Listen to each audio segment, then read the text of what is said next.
ಎಲ್ಲರಿಗೂ ನಮಸ್ಕಾರ. ಮತ್ತೊಂದು ವಿಡಿಯೋಗೆ ಸ್ವಾಗತ. ನಾನು ನಿಮ್ಮ ಡಾರ್ಲಿಂಗ್. ನಾನು ನಿನ್ನೆ ಮ್ಯಾಚ್ ನೋಡಿದ್ರ ಖಂಡಿತವಾಗ್ಲೂ ಒಂದಂತೂ ಸತ್ಯ ಗುರು, ಪಂಜಾಬ್ ಕಿಂಗ್ಸ್ ಕಂಟಿನ್ಯೂಸ್ ಆಗಿ 3 ಲಾಸ್ ಆಗಿದೆ. 3 ಮ್ಯಾಚ್ ಕಂಟಿನ್ಯೂ ಆಗಿ ಸೋತಿದೆ.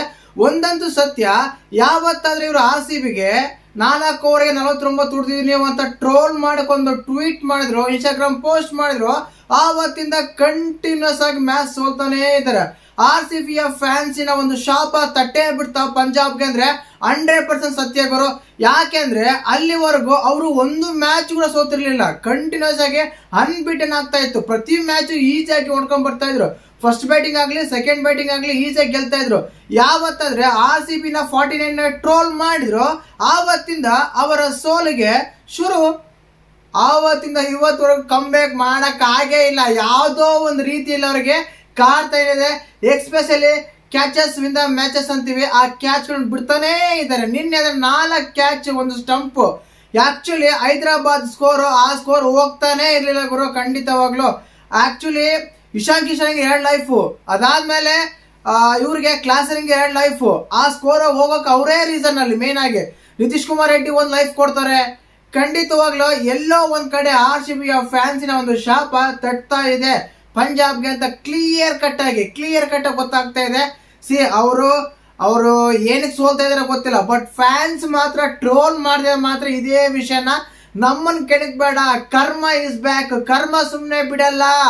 RCB ದೇವ್ರು ಬಿಟ್ರು ಕಿಂಗ್ ಕೊಹ್ಲಿ ಬಿಡಲ್ಲ ಕರ್ಮ ಅಂತ ಹೇಳ್ತೀವಲ್ಲ, ಆ ರೀತಿನೇ ಆಗ್ತಾ ಇದೆ. ಖಂಡಿತವಾಗ್ಲೂ ವರಸ್ಟ್ ಅಂತಾನೆ ಹೇಳ್ಬೋದು. ನಿನ್ನೆ ನೋಡಿ ಕೂಪರ್ ಕನ್ಲಿ ಜೊತೆಗೆ ಯಾರಾದ್ರೂ ಒಬ್ರು ಆಡಿದ್ರು ಕೂಡ ಈಸಿಯಾಗಿ ಮ್ಯಾಚ್ ಗೆಲ್ಬೋದಾಗಿತ್ತು. ಮಾರ್ಕಸ್ ಸ್ಟೋರೀಸ್ ಆ ಟೈಮಲ್ಲಿ ಏನಾದ್ರೂ ಔಟ್ ಆಗ್ಲಿಲ್ಲ ಅಂದ್ರೆ ಮ್ಯಾಚ್ ಸ್ವಲ್ಪ ಆಚೆ ಈಚೆ ಬರ್ತಾ ಇದ್ರೆ, ಹತ್ರ ಬಂದು ಸೋಲ್ತಾ ಇದ್ರೇನು. ಬಟ್ 33 ರನ್ಗಳ ಸೋಲು ಅಂತೂ ಆಗ್ತಿರ್ಲಿಲ್ಲ ಖಂಡಿತವಾಗ್ಲು. ಇನ್ನು ಓಪನರ್ಸ್ ಆಲ್ರೆಡಿ 2 ಮ್ಯಾಚ್ ಆಯ್ತು, ಓಪನರ್ಸ್ ಆಡ್ತಾ ಇಲ್ಲ. ಪ್ರಭ್ರಮ್ ಸಿಂಗ್ ಆಡ್ತಾ ಇಲ್ಲ, ಪ್ರಯಾನ್ ಸಾರಿ ಆಡ್ತಾ ಇಲ್ಲ, ಮುಗೀತು. ಇನ್ನು ಬರೋ ಮ್ಯಾಚ್ ಕೂಡ ಆರಾಮಾಗಿ ಸುಳ್ಕೊಂಡ್ ಬರ್ತಾರೆ. ಗೆಲ್ಲಕ್ಕಂತೂ ಆಗಲ್ಲ, ಒಂದ್ ಮ್ಯಾಚ್ ಏನ ಗೆಲ್ಬೋದು. ಇನ್ನು ಬರೋ ಮ್ಯಾಚ್ ಕೂಡ ಈಜಿಯಾಗಿ ಸೋಲ್ತಾರ ಅಂತ ನನ್ನ ಒಪಿನಿಯನ್. ಒಂದ್ಸಲ ಶುರು ಆಯ್ತಾ ಆಗ್ತಾನೇ ಇರುತ್ತೆ ಅಷ್ಟೇನೆ.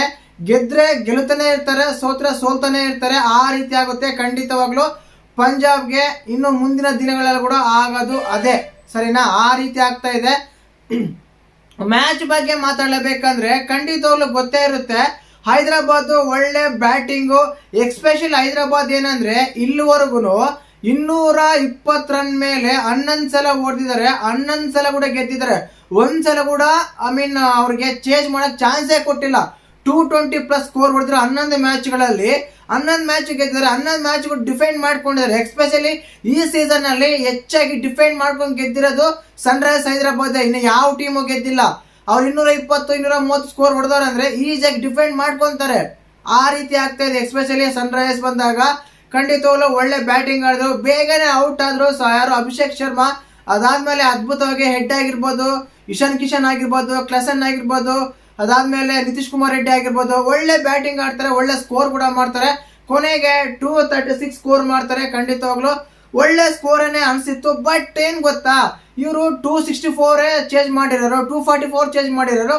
ಇದು ಇವ್ರಿಗೆ ಯಾವ ಲೆಕ್ಕ ಗುರು ಅಂತ ನಾನು ಎಕ್ಸ್ಪೆಕ್ಟ್ ಮಾಡಿದ್ದೆ.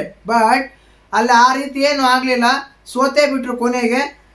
ಯಾಕೆಂದ್ರೆ ಅವ್ರ ಬೌಲಿಂಗು, ಕ್ಯಾಚಸ್ಸು, ಫೀಲ್ಡಿಂಗು, ಬ್ಯಾಟಿಂಗು ಎಲ್ಲದರಲ್ಲೂ ಕೂಡ ಎಡವಟ್ ಮಾಡ್ಕೊಂಡ್ರು. ಒಂದಂತೂ ಸತ್ಯ, ಇಲ್ಲಿವರೆಗೂ 7 ಮ್ಯಾಚ್ ಗೆದ್ದಿದ್ರೆ 7 ಮ್ಯಾಚ್ಗಳಲ್ಲಿ Sunrise different person take the Paytm award ಅಂತ ತಗೊಬಂದ್ರೆ match of the award, man of the match award ಏನಿದೆ ಅವ್ರು ತಗೊಂಡಿದ್ದಾರೆ. ಆ ರೀತಿ ಆಗಿತ್ತು ಖಂಡಿತವಾಗ್ಲು. 235 ರನ್ಸ್ ಹೊಡಿತಾರೆ ಯಾರು ಸನ್ರೈಸರ್ಸ್ ಹೈದರಾಬಾದ್ ಅವರು. ಅದರಲ್ಲಿ ಹೈಯೆಸ್ಟ್ ಸ್ಕೋರ್ ಬಂದ್ಬಿಟ್ಟು ಕ್ಲಾಸನ್ ಆಗಿರ್ಬೋದು, ಇಶಾನ್ ಕಿಶನ್ ಆಗಿರ್ಬೋದು, ಆಲ್ಮೋಸ್ಟ್ ಅಲ್ಲಿ ಎಲ್ಲರೂ ಆಡ್ತಾರೆ ಗುರು. ನೋಡಿ ಅಭಿಷೇಕ್ ಶರ್ಮಾ 35, ಹೆಡ್ 38, ಇಶಾನ್ ಕಿಶನ್ 55, ಕ್ಲಾಸನ್ 69, ನಿತೀಶ್ ಕುಮಾರ್ ರೆಡ್ಡಿ 30. ಈ ರೀತಿಯಾಗಿ ಒಬ್ಬೊಬ್ಬರು ಕಾಂಟ್ರಿಬ್ಯೂಷನ್ ಇದೆ. 2020 30 ರನ್ನೇ ಸಾಕು, 30 ರನ್ಗೆ ಜಾಸ್ತಿ ಬೇಕಾಗಿಲ್ಲ. ಪ್ರತಿಯೊಬ್ಬರು 30 ರನ್ ಬಂದ್ರು ಈಸಿಯಾಗಿ 220 230 ಆಗ್ಬಿಡುತ್ತೆ. 230 ಸ್ಕೋರ್ ಸಾಕು ಡಿಫೆಂಡ್ ಮಾಡ್ಕೊಳ್ಳೋಕೆ. ಆ ರೀತಿ ಆಗ್ತಾ ಇದೆ. ಇನ್ನು ಬೌಲಿಂಗ್ ಅಂತ ತಗೊಂಡಾಗ ಅಷ್ಟೇನು ಎಫೆಕ್ಟಿವ್ ಯಾರು ಕಾಣಲಿಲ್ಲ.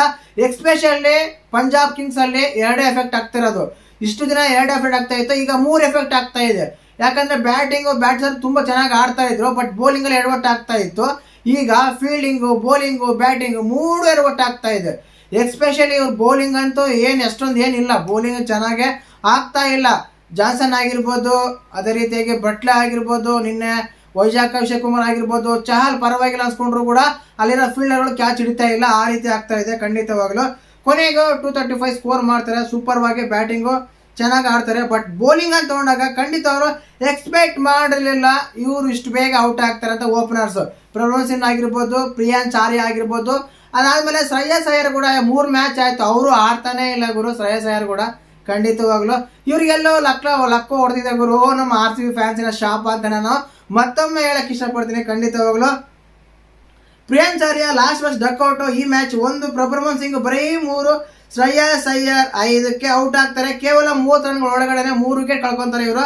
ಆವಾಗ್ಲೇ ಮ್ಯಾಚ್ ಕಥಮಾಯ ನಮಃ ಆಗಿತ್ತು ಖಂಡಿತವಾಗ್ಲು. ಅದಾದ್ಮೇಲೆ ಒಳ್ಳೆ ಪಾರ್ಟ್ನರ್ಶಿಪ್ ಬಂತಪ್ಪ ಕೂಪರ್ ಕಂಡ್ಲೆ ಮತ್ತು ಮಾರ್ಕಸ್ ಸ್ಟೋನಿಸ್. ನನ್ನಷ್ಟರೊಳನೆ ವಿಕೆಟ್ ಕಳ್ಕೊಂತಾರೆ ಮಾರ್ಕಸ್ ಸ್ಟೋನಿಸ್. ಅದಾದ್ಮೇಲೆ ಸುರೇಶ್ ಶಿಂಗಡೆ ಅವರು ಕೂಡ ಚೆನ್ನಾಗಿ ಆಡ್ತಾರೆ, ಪರವಾಗಿಲ್ಲ ಅನ್ಕೊಂಡ್ರು. ಒಂದ್ ವೇಳೆ ಆ ವಿಕೆಟ್ ನಿಂತಿದ್ರು ಕೂಡ ಮ್ಯಾಚ್ ಏನೋ ಸ್ವಲ್ಪ ಟರ್ನ್ ಆಗಿತ್ತೇನೋ, ಬಟ್ ಬೇಗನೆ ವಿಕೆಟ್ ಕಳ್ಕೊಂತಾರೆ. ಕೊನೆಗೆ ಬಂದಿರೋ ಸ್ಕೋರು ಟೋಟಲ್ ಆಗಿ ಸೆಂಚುರಿ ಮಾಡ್ತಾರೆ ಕೂಪರ್ ಕಂಡ್ಲೆ ಅವರು. 107 ರನ್ ಹೊಡಿತಾರೆ. ಖಂಡಿತವಲ್ಲ ಸೂಪರ್ ಅಂತ ಹೇಳ್ಬೋದು.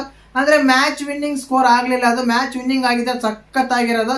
ಬೇರೆ ಲೆವೆಲ್ ಅಲ್ಲೇ ಅವರು ಹಿಟ್ ಆಗಿರೋರು ಅಂತ ಹೇಳ್ಬೋದು. ಬಟ್ ಸೋಲ್ತಾರೆ ಖಂಡಿತವಾಗ್ಲು.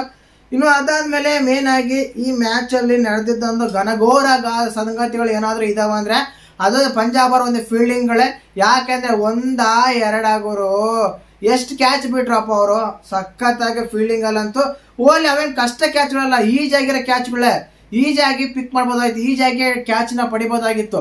ಆದ್ರೂ ಕೂಡ ಅಂತ ಕ್ಯಾಚ್ಗಳೆಲ್ಲ ಡ್ರಾಪ್ ಮಾಡಿ ಕುತ್ಕೊಂಡ್ಬಿಟ್ರು. ಮೇನ್ ರೀಸನ್ ಅದನ್ನೇ ಮ್ಯಾಚ್ ಸೋಲಕ್ಕೆ ರೀಸನ್ ಅಂತ ಹೇಳ್ಬೋದು. ಇಲ್ಲಿ ಮೇನ್ ಆಗಿ ಏನು ಗೊತ್ತಾ, ಟೂರ್ನಮೆಂಟು ಹೇಗೆ ಶುರು ಮಾಡಿದ್ವಿ ಅನ್ನೋದಲ್ಲ, ಹೇಗೆ ಕ್ಲೋಸ್ ಮಾಡ್ತೀವಿ ಅನ್ನೋದು ತುಂಬಾ ಇಂಪಾರ್ಟೆಂಟ್ ಆಗುತ್ತೆ. ಯಾಕಂದ್ರೆ ಸೀಸನ್ ಕರೆಕ್ಟಾಗಿ ಶುರು ಮಾಡಿದ್ರು. ಆಲ್ಮೋಸ್ಟ್ ಅವ್ರು 6 ಮ್ಯಾಚ್ ಅನ್ಬೀಟೆನ್, 1 ಮ್ಯಾಚ್ ಕೂಡ ಸೋಲಿಲ್ಲ. ಅದು KKR ಮೇಲೆ ಮ್ಯಾಚ್ ಮಳೆ ಬಂದು ರದ್ದಾಗೋದು. ಒಂದ್ ವೇಳೆ ಆ ಮ್ಯಾಚ್ ಆಡಿದ್ರೆ ಆ ಮ್ಯಾಚ್ ಗೆಲ್ತಿರೋರೇನೋ ಅಂತ ಅನಿಸ್ತಾ ಇದೆ ನನಗೆ. ಆ 6 ಮ್ಯಾಚ್ ಕಂಟಿನ್ಯೂ ಗೆದ್ರು, ಒಂದು ಡ್ರಾಪ್ ಆಯ್ತು, 13 ಪಾಯಿಂಟ್ ಇದ್ವು. ಅದಾದ್ಮೇಲೆ ಕಂಟಿನ್ಯೂಸ್ ಆಗಿ 3 ಮ್ಯಾಚ್ ಸೋತ್ರು. ಈಗ ಅನಿಸ್ತಾ ಇದೆ ಮತ್ತೆ ಕಂಟಿನ್ಯೂಸ್ 3 ಮ್ಯಾಚ್ ಸೋಲ್ತಾರೆ ಇವರು ಅಂತ. ಖಂಡಿತವಾಗ್ಲೂ ಸೋಲ್ತಾರೆ, ನೋಡಿ ಬೇಕಾದ್ರೆ. ಖಂಡಿತ ಮತ್ತೆ 3 ಮ್ಯಾಚ್ ಸೋಲ್ತಾರೆ. ಈ ಪ್ರಿಯಾಂಶ್ ಆರ್ಯ ಆಗಿರ್ಬೋದು, ಪ್ರಭ್ವನ್ ಸಿಂಗ್ ಆಗಿರ್ಬೋದು, ಇವರಿದ್ರು ಓಪನರ್ಸ್ ಇಬ್ರಿಬ್ರು ಆಡಿದ್ರೆ ಬರ್ತಾವೆ ಸ್ಕೋರ್. ಇಲ್ಲ ಅಂದ್ರೆ ಇಲ್ಲ, ಅವ್ರಿಗೆ ಅಷ್ಟೊಂದು ಕೆಪಾಸಿಟಿ ಇಲ್ಲ ಅಂತ ಅನ್ಸ್ತಾ ಇದೆ. ಸ್ಟಾರ್ಟಿಂಗ್ ಆಗಿರ್ಬೋದು, ಈಗ 3 ಮ್ಯಾಚ್ ನೋಡ್ತಾ ಇದ್ದೀವಿ ತಾನೆ. ಈ 3 ಮ್ಯಾಚ್ ಆಗ್ತಿದೆ. ಒಂದ್ಸಲ ಫೇಲ್ಯೂರ್ ಆದ್ರೆ ನನಗೆ ಅನ್ಕ್ಯಾಪ್ಡ್ ಪ್ಲೇಯರ್ಗಳು ಫೇಲ್ಯೂರ್ ಆಗ್ತಾನೆ ಇರ್ತಾರೆ. ಕಮ್ ಬ್ಯಾಕ್ ಮಾಡೋದು ತುಂಬಾ ಕಷ್ಟ, ತುಂಬಾ ಅಂದ್ರೆ ತುಂಬಾ ಕಷ್ಟ ಆಗುತ್ತೆ ಖಂಡಿತವಾಗ್ಲೂ. ಇನ್ನು ಬೌಲಿಂಗ್ ಅಂತ ನೋಡಾಗ ಒಳ್ಳೆ ಬೌಲಿಂಗ್ ಮಾಡ್ತಾರೆ ಗುರು. ಯಾರು ಹೈದರಾಬಾದ್ ಅವರು ಹೇಳ್ದಲ್ಲ, 220 ರನ್ ಹೊಡೆದಾರೆ ಅಂದ್ರೆ ಇವರು ಡಿಫೆಂಡ್ ಮಾಡ್ಕೊಳ್ಳೋದ್ರಲ್ಲಿ ನಸೀಮ್ ಅವರು ಅಂತಾನೆ ಹೇಳ್ಬೋದು ಖಂಡಿತವಾಗ್ಲು. ಇನ್ನು ಸ್ಟಾರ್ಟಿಂಗ್ ಅಲ್ಲೇ ಫಸ್ಟ್ ಓವರ್ ಕುಮ್ನಿಸ್ ಹಾಕ್ತಾರೆ, 6 ಓವರ್ ಪ್ರಿಯಾಂಶ್ ಆರ್ಯ ಕಳಿಸ್ತಾರೆ, ಮನೆಗೆ ಹೋಗಪ್ಪ ನೀನು ಮಕಾಂಬುಡ ಅಂತ. ಸೆಕೆಂಡ್ ಓವರ್ ಅಲ್ಲೇ ನಿತೀಶ್ ಕುಮಾರ್ ರೆಡ್ಡಿ ಕಳಿಸ್ತಾರೆ ಒಬ್ಬರನ್ನ. ಅದೇ ರೀತಿಯಾಗಿ ಬೌಲಿಂಗ್ ಅಲ್ಲಿ ಇಶಾನ್ ಮಲಿಂಗ ಸೂಪರ್ ಬೌಲಿಂಗ್ ಮಾಡ್ತಾರೆ.